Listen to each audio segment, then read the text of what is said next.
the late 1980s, we started working with a compound called ellagic acid in my laboratory. We found if we fed it to rodents, it would prevent cancer in the oral cavity, the esophagus, and the colon. And we asked the question, where is it found in the diet? We found that it was present in berries, and the highest concentration actually in black raspberries. And so we thought about, the berries are about 80% water.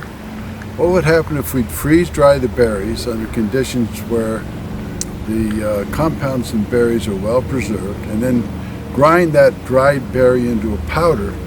We'd be concentrating all of the components that are cancer preventive, including ellagic acid, about 8 to 10-fold.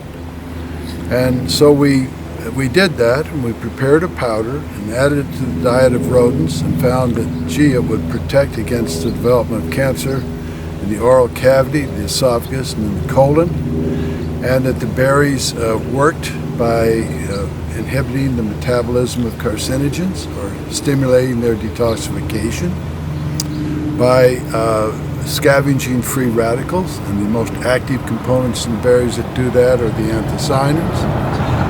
And we also found that they inhibit the growth rate of pre-malignant cells, stimulate those cells to die, they're strongly anti-inflammatory, and they inhibit the invasion of malignant cells and tissues.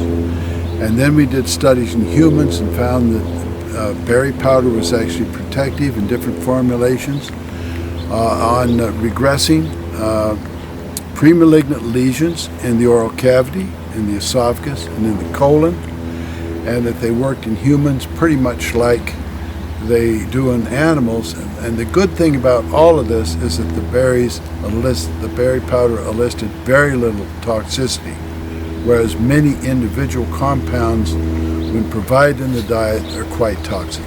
We took this food-based approach to cancer prevention and decided to develop a business called Berry Stone here in Montana. We sell berry powder in 1 pound quantities, and we also sell a series of different jams and jellies made from berries.